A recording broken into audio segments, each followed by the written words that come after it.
or hangtod matigulang akong mga ginikanan, ing atong ihapon namong sitwasyon. O dili ko gusto na magdako akong mga igsoon nga dili mag-provide ang ilang mga needs na binaang ilang pag-eskwela.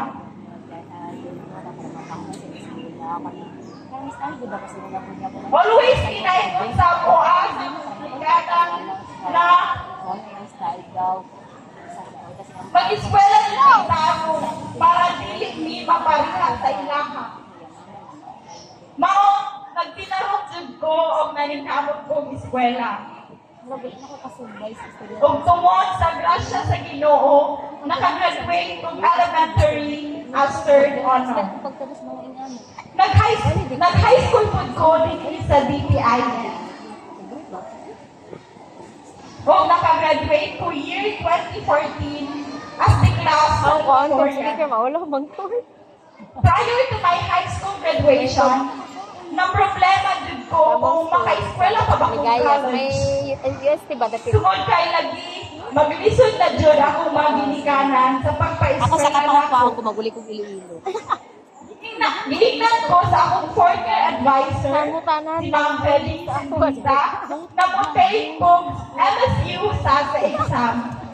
Kay, para sa MSU ko maka-eskwela. Kay lagi, sa MSU, siguro kung kita barato ra ang tuition fee. Yan eh.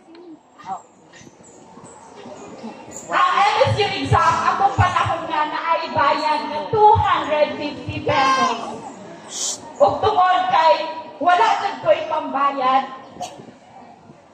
giabot-abutan sa akong advisor, si Ma'am Feby, ni Ma'am Jarabin, ug ni Sir Jury, ang akong 250 na sa exam payment.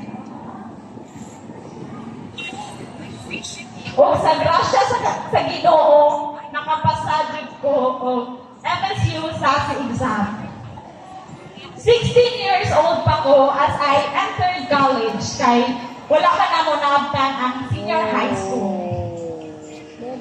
Entrance scholar ko sa MSU tungod kay ni-graduate kong high school as the class salutatorian.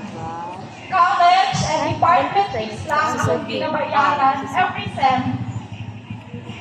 Pero isang kalala lang ang binabayaran, mag-listen gihapon akong parents na sustain. My college journey was never easy.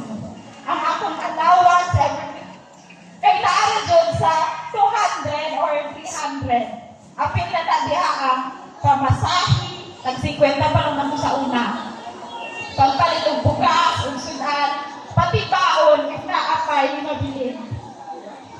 Most of the time, para ma-budget itong allowance, ang akong ihimo na mo sa akong kauban sa boarding house, kay mag-alabang na lang me.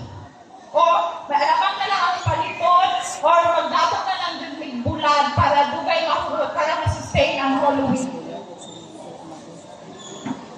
Usahay, pastil na lang dyan, kay baka nang uso sa MSU. Pastil sa buntag, pastil sa udto, pastil sa gabi. Sa college na ko na-experience na okay raw ay tulog-tulog tungod sa kadaghang himuunon. Kaya ra, nakapika-kapilang ang pagtawid sa kagutom. O daghan pang moments na makaingon ko, lisuda dyan, may nalang na ako'y mga friends na sige pautang sa ako. Sige tapal sa akong mga amutan o mga bayon sa school. Those were some moments na akong na-encounter na every time isipon ako, akong journey, makaingon ko, salamat jud kayo Lord, nakasurvive jud ko. To make it short, nakagraduate ng college on time last June 7, 2018. Abi na ko graduate na ka, okay na. Smooth na tanan, pero dira po di ay magsugod ang another Calvario. June 18, 2018, nag-work diet ko sa usa private school sa Jensan. Kaya lagi gusto na dyan ako mga tabang na sa akong pamilya. Minimum ra ang akong sahod. Siyempre private. Di dyan siya enough to sustain my family. Gusto ko mag-take o board exam pagka September dayon. Gusto ko mag-review unta. Pero, tungkol kay dili jud afford ang bayad sa review center, maong wala na lang ko na review. Wala na ko'y plano ato na mag-take. Kaya akong inaisip na pagka-March na lang kay basig, makaipon-ipon kay gusto jud lagi ko na mag-review. Wala na dyan ko'y plano, but my friends urged me na i-try lang daw na ko. Wala kita'y mawala. O i-try ko ang file for them last week na to sa filing. Why study, o why review. Kaya at that time, gatrabaho man ko. So wala dyan ko'y time to review. Pag-ampo o pagsalig sa Ginoo lang dyan ang akong daladala. Apil ko sa nag-take sa September 2018 o sa grasya sa Ginoo, nakapasa dyan ko sa LEP.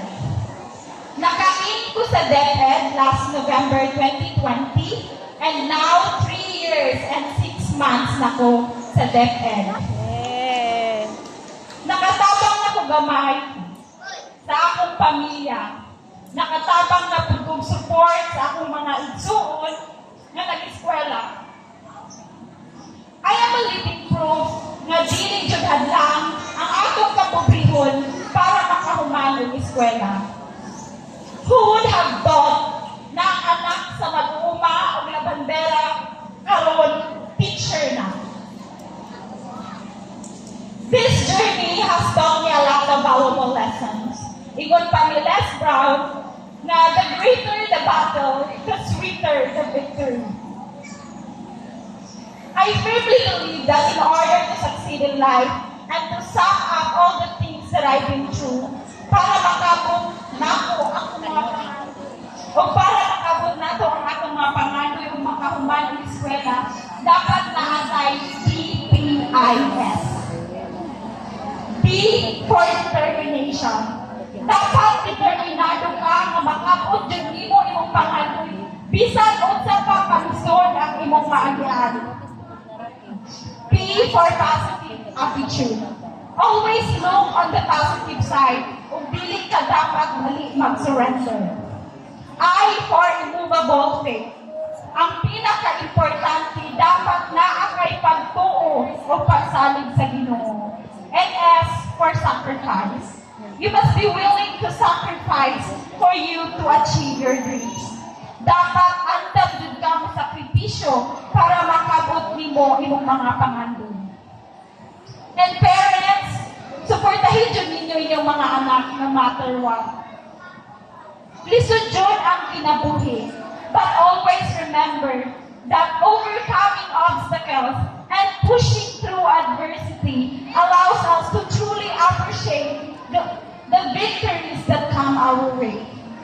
And dear completers, as you reflect on your own journey, remember that facing and conquering challenges allows us to grow and discover our true potential.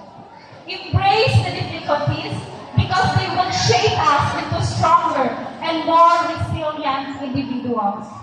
As you embark on the next chapter of your lives, remember that every experience, every challenge, and every triumph has shaped you into the extraordinary individuals you are today. Embrace your journey and let it inspire your dreams and goals.